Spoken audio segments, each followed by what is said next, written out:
Your Excellency Dr. Musalia Muda Fadi, Prime Cabinet Secretary and Cabinet Secretary for Foreign and Diaspora Affairs, Your Excellency Deborah Brasa, Cabinet Secretary for Environment, Climate Change and Forestry, Your Excellency Zainab Hawa Bagura, Director General United Nations Office at Nairobi, Excellency Distinguished Participant. Assalamualaikum warahmatullahi wabarakatuh. Greeting from Jakarta, Indonesia.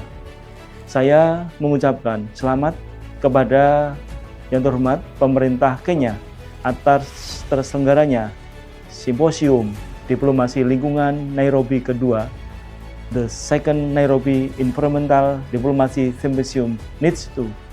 Pertemuan ini harus menjadi simpulan untuk menentukan langkah bersama yang harus kita lakukan dalam pertemuan yang lebih besar, yaitu Konferensi Kelautan PBB ketiga dan Perundingan Polusi Plastik Putaran kelima bagian kedua, INC 5.2. Kita harus maju dan berjuang bersama untuk melakukan percepatan penghentian polusi plastik dan pengurangan secara masif penggunaan plastik yang tidak ramah lingkungan.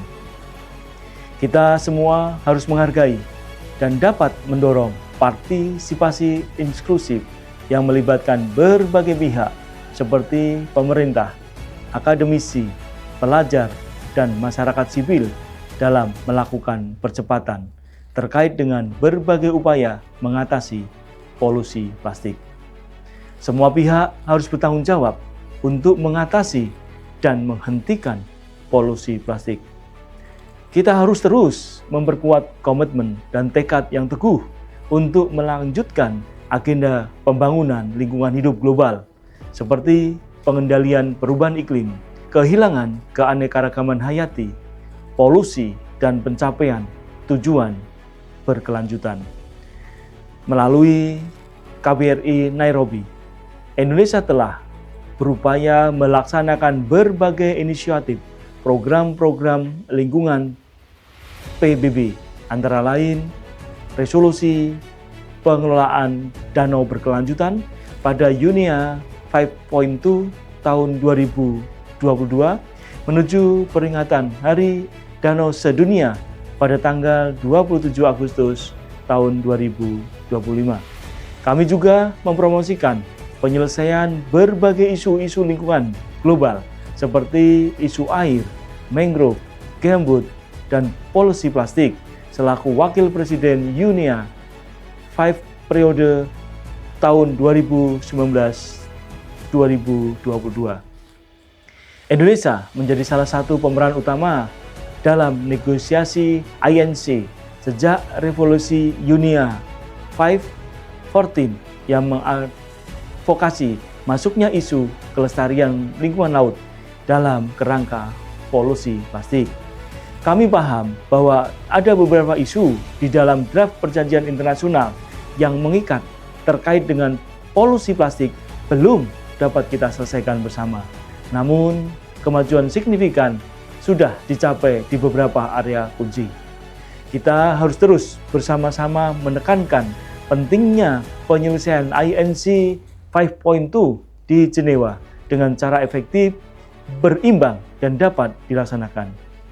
Guna menjamin hal tersebut, kita harus terus bersama-sama mengusulkan dan mendorong serta berjuang agar perjanjian internasional harus pertama menciptakan kondisi yang memungkinkan bagi negara berkembang untuk mendapat dukungan pendanaan, transfer teknologi, penggunaan material plastik ramah lingkungan biodegradable, peningkatan kapasitas, dan komitmen yang fleksibel dalam menghadapi polusi plastik dengan tetap melaksanakan pembangunan berkelanjutan.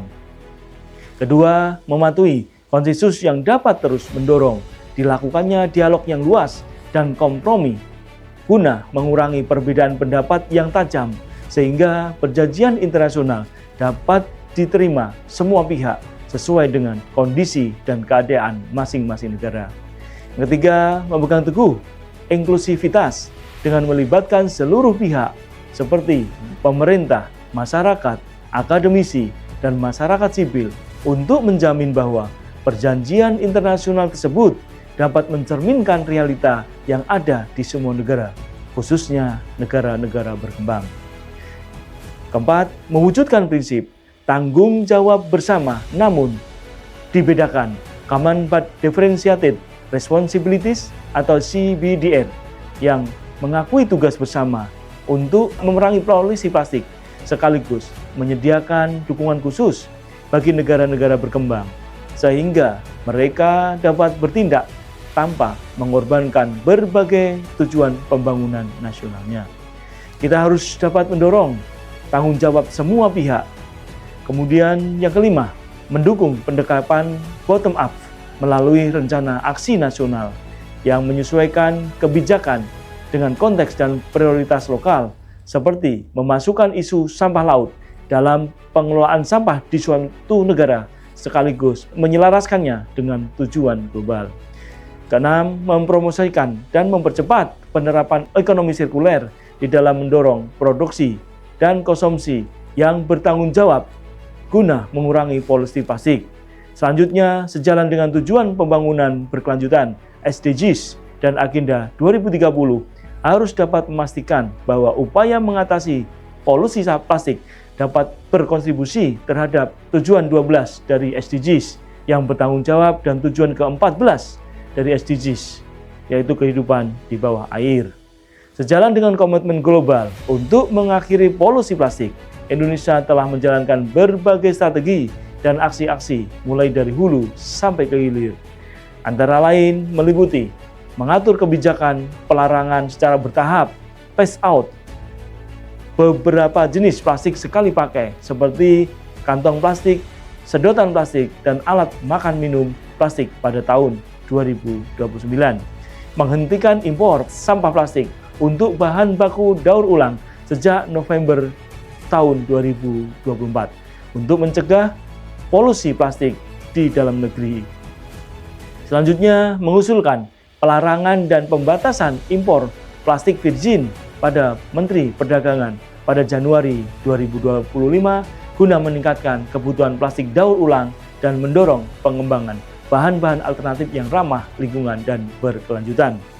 Memperkuat kebijakan terkait dengan tanggung jawab produsen yang diperluas atau Extended Producer Responsibility (EPR) dengan cara meningkatkan regulasi EPR dari tingkat peraturan menteri ke tingkat regulasi yang lebih tinggi.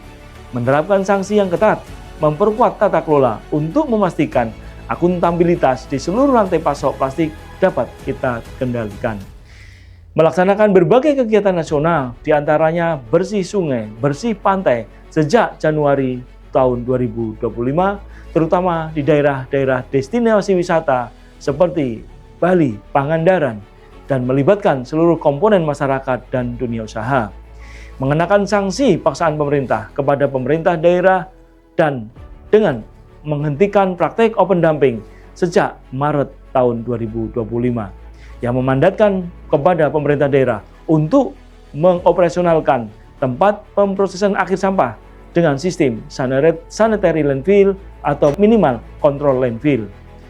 Selanjutnya, memperkuat pengelolaan sampah plastik, peningkatan pemanfaatan sampah menjadi energi listrik waste to energy pada target 33 kota besar di seluruh Indonesia yang memiliki jumlah timbulan sampah plastik harian mencapai 1.000 ton dalam kurun waktu 2025-2029.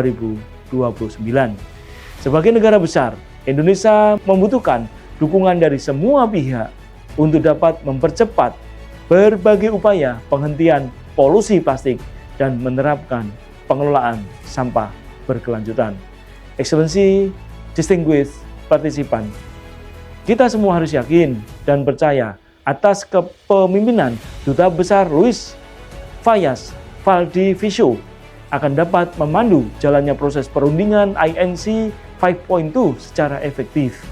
Kami mengucapkan terima kasih kepada pemerintah negara Kenya dan Universitas Strathmore serta seluruh pihak yang berkolaborasi dalam acara ini.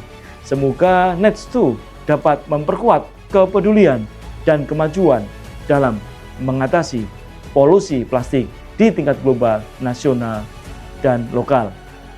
Asanteni Shana. Terima kasih. Thank you.